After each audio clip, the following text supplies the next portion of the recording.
Hi everyone, welcome to another episode of Game of Investing podcast. In today's episode, I'm going to talk about something that I've learned in a hard way in the last couple of years. Warren Buffett and Charlie Munger goes down hands down as the best investors, legendary investors who has contributed immensely to the investing community. And there is a big cult following that includes me.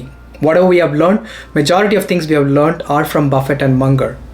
That doesn't mean that as a cult, we need to follow them blindly. The lesson I've learned is to develop your own investing style. Let me explain you why. Berkshire Hathaway has been the worst performing stock in the last 2 decades. It has even underperformed S&P 500, Nasdaq and majority of the indexes. Why did Berkshire Hathaway underperform in the last 2 decades? The simple reason is, look at the stock holdings they had. Coca-Cola, American Express, Wells Fargo, the insurance companies, Geico, all of these were great companies, no doubt, in the era of between 60s, 70s and 2000s. These companies have underperformed so badly. Whether you take American Express, look at it on the screen, they have just quadrupled in the last 20 years. Significant underperformance. Look at Coca-Cola, it has just doubled in the last 2 decades. Again, significantly underperformed all other big stocks out there. Now look at the stocks that has outperformed in the last 20 years, 10 years and 5 years on the screen. They all have a common denominator. Well, technology disruption is real.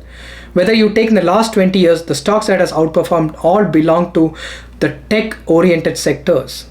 In 2003 to 2013, between this period, the biggest outperformers were the new industries that were out there that included social media, digital commerce, e-commerce, and digital media, and all of those companies that were in and around digital. That was the era of iPhone and all of that. The next half of the decade, 2013 to 23, were ruled by electric vehicle disruption, cloud computing, and now artificial intelligence. Now, the common denominator has been semiconductor industry, which touch across all of the spectrum of these industries and has contributed to the maximum outperformance of stocks, in the last 2 decades. You look at the screen, the last 10 years, most of the stocks that has outperformed belong to the semiconductor industry and the chip industry because they touch across all of these biggest growth-oriented sectors in the last 2 decades. While all of the investments that Berkshire had made had been underperforming because they had no growth. That was the biggest factor that they missed.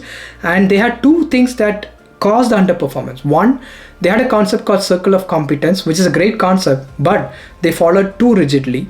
Second was a concept by holding these companies forever, but they did not have any growth. They had hit their saturation walls. These companies had no growth in the last 2 decades. So they underperformed.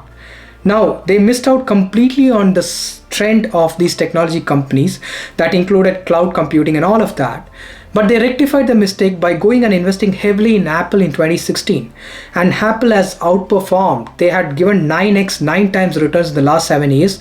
And Apple is the single most reason Berkshire has at least compounded at annual growth rate of 9% over the last 20 years. And they went on par with S&P 500.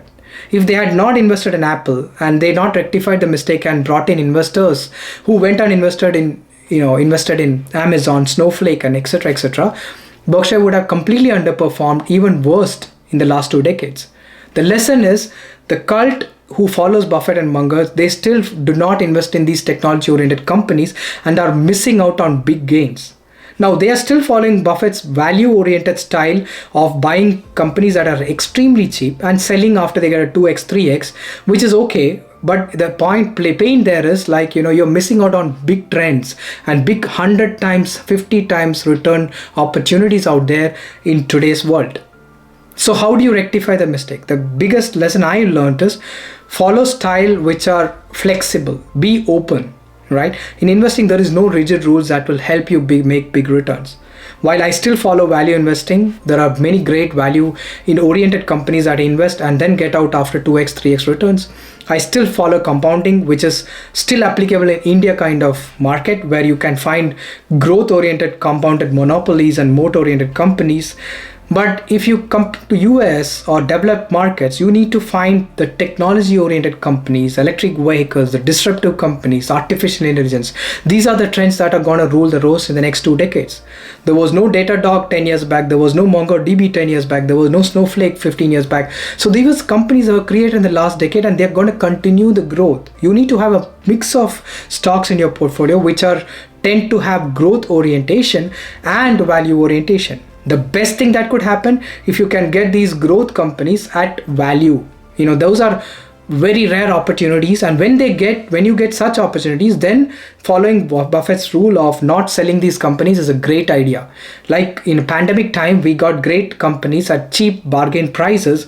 If somebody has bought that, then the idea of not selling these growth companies for next 2 decades would make you immensely rich, the way Buffett and Munger became in 80s and 90s.